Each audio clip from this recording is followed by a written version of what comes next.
Hello दोस्तों, मैं हूं सुमित। आप सभी का मेरे यूट्यूब चैनल मास्टर सुमित में आप सभी का स्वागत करता हूं। दोस्तों, यदि आप 12th पास कर चुके हो और या आपका ग्रेजुएशन अभी कंप्लीट हो चुका है या आपने डीसीए या पीजीडीसीए जो कंप्यूटर डिप्लोमा है वो आपने कर रखी है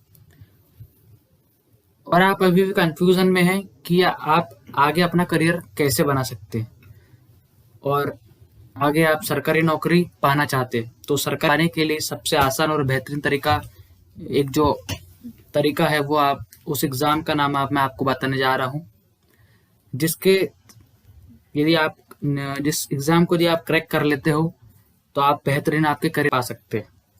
तो जानते हैं उस एग्ज़ाम के बारे में। ठीक है दोस्तों, उस एग्ज़ाम में सीपीसीटी का फुल फॉर्म होता है कंप्यूटर प्रोफिशिएंसी सर्टिफिकेशन टेस्ट। और ये जो सीपीसीटी एग्जाम होता है ये Madhya Pradesh agency for promotion of information technology जो हमारी मैप आईटी जो संस्था है उसके द्वारा ये ऑर्गेनाइज करवाया जाता है। और सीपीसीटी का जो पेपर है वो एक साल में 6 बार होता है, हर 2-2 महीने के अंदर में एक बार यह जो एग्ज़ाम में कंडक्ट करवाया जाता है। और दोस्तों, आज आपको पता है आजकल बहुत ही कंपटीशन का ज़माना है और आप देख सकते हैं जैसे रेलवे, बैंक, एसएससी जो एग्ज़ाम होते हैं उसके अंदर इतना कंपटीशन है दोस्तों कि बहुत ही ज़्यादा, और वैकेंसी भी इसके अंदर बहुत कम निकलती है। और वो एग्ज़ाम भी जो वैकेंसी निकलती है वो उनका कोई कंफर्मेशन होता नहीं, वो 1 साल में निकलेगी, 2 साल में या 3 साल, या फिर कहीं कहीं पे तो रेलवे की 5-5 साल में भी एक बार वैकेंसी आती। लेकिन ये जो सीपीसीटी एग्ज़ाम होता है दोस्तों, ये साल में 6 बार कंडक्ट करवाया जाता है। और इसके अंदर आज के समय में कंपटीशन कम होने की सबसे बड़ी वजह यह है कि लोगों को ज़्यादा इसके बारे में, इस एग्ज़ाम के बारे में आजकल पता नहीं है। और यदि जो लोग इस एग्ज़ाम के बारे में जानते भी हैं तो वो इस एग्ज़ाम को एक तो सही गाइडेंस नहीं मिलने के कारण क्वालिफाई भी नहीं कर पाते हैं।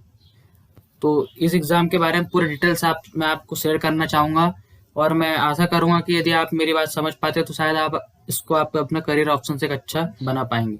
चलिए मैं शुरू करता हूँ। देखिए दोस्तों, सीपीसीटी जो है वो एक ऑनलाइन एग्ज़ाम होता है और इसके अंदर 2 पार्ट होते हैं। इसके सबसे पहले होता है एमसीक्यू, जिसके अंदर मल्टीपल चॉइस क्वेश्चंस होते हैं 75 मार्क्स के, जैसा कि यहाँ पर बताया गया है। और एक सिलेबस होता है जो कंप्यूटर से रिलेटेड ही क्वेश्चन पूछे जाते हैं 75 मार्क्स के, और 75 क्वेश्चंस होते हैं। हर एक क्वेश्चन 1 मार्क का होता है और इसके अंदर कोई नेगेटिव मार्किंग नहीं होती है।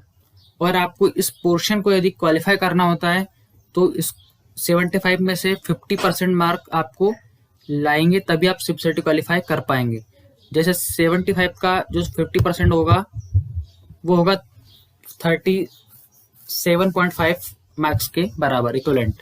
तो आपको इतने मार्क्स, सपोज डेट आपको 38 मार्क्स तो इसमें क्वालिफाई करने के लिए इसमें लाने पड़ेंगे। इसका जो सेकेंड पार्ट आता है वो आता है टाइपिंग टेस्ट।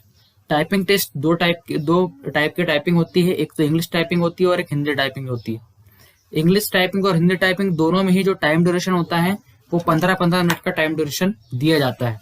इसके अंदर पहले एग्जाम में 5-5 मिनट की डेमो टाइपिंग भी करवाई जाती है, जिसके कारण स्टूडेंट को थोड़ी प्रैक्टिस मिल जाए और वो थोड़ी प्रैक्टिस अपने हाथ और थोड़ा फ्री कर सके। तो इसलिए 5-5 मिनट का दोनों टाइपिंग्स में उसको डेमो भी दिया जाता है। और मैं बता दूं, यदि आपको इंग्लिश टाइपिंग क्वालिफाई करना है तो आपकी जो मिनिमम स्पीड है वो 30 वर्ड पर मिनट से एबो होनी चाहिए, तभी आप इंग्लिश टाइपिंग क्वालिफाई कर जाएंगे।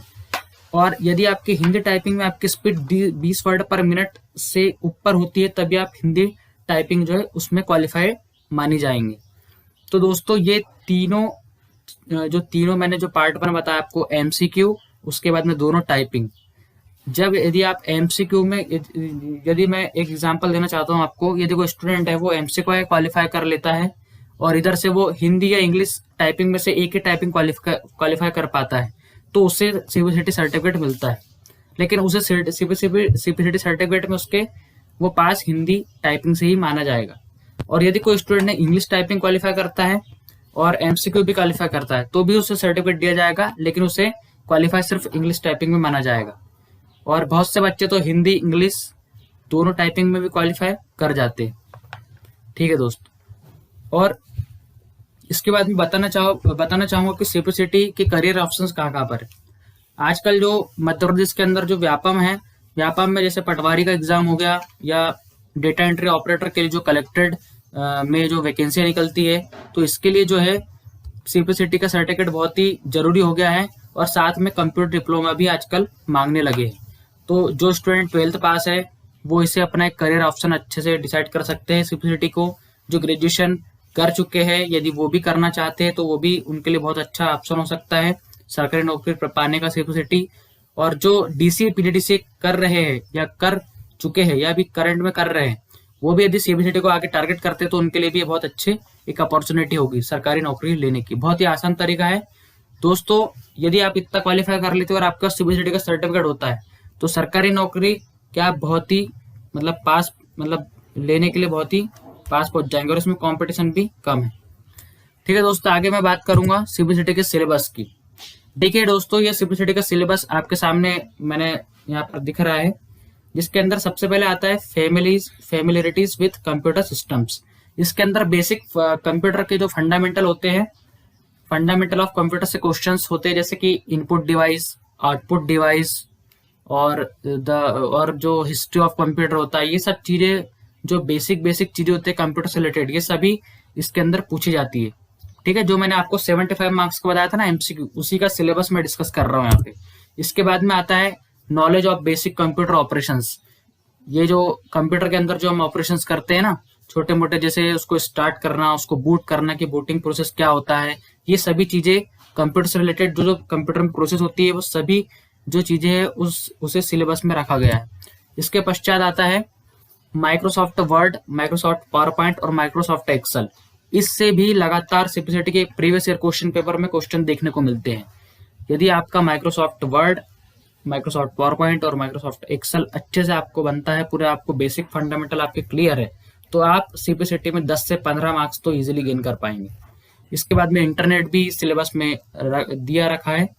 और इसके बाद में इसी में अगला जो आता है वो रीडिंग कॉम्प्रेशन आता है, जिसके अंदर आपको एक अनसीन पैसेज दिया रहता है, आपको उस अनसीन पैसेज को पढ़ना होता है, उसके बाद में उसके कुछ क्वेश्चंस होते हैं उसे सॉल्व करने होते हैं। ये 5 मार्क्स का ये अनसीन पैसेज आता है। और इसी एमसीक्यू में जो अगला पूछा जाता है वो है मैथ्स और रीजनिंग भी पूछते हैं। ये 7 से 8 मार्क्स का जो होता है रीजनिंग, और जो एप्टीट्यूड जो मैथ्स और रीजनिंग का पोर्शन होता है, ये 7 to 8 पूछे जाते हैं। तो दोस्तों ये है सीपीसीटी का सिलेबस।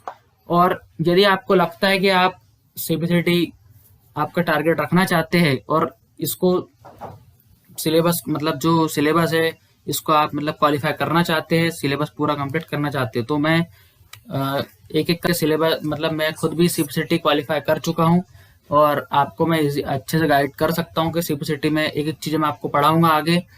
तो यदि आप सिलेबस मेरे साथ कंप्लीट करना चाहते हैं तो आप जुड़े, मेरे प्लेलिस्ट में आपको सभी मिल जाएंगी।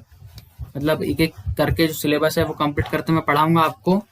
ठीक है, और यदि आपको कुछ डाउट हो, कुछ भी क्वेश्चन पूछना हो सीपीसीटी से रिलेटेड, तो आप मुझे कमेंट बॉक्स में पूछ सकते हैं। ठीक है दोस्तों, और ये एक बहुत ही अच्छा करियर ऑप्शन हो सकता है, और अभी समय भी खाली है तो आप इजीली कर सकते हो। ठीक है, हमारी रोज 75 मार्क्स का जो टेक्निकल पोर्शन है वो कवर अप कराते रहूंगा।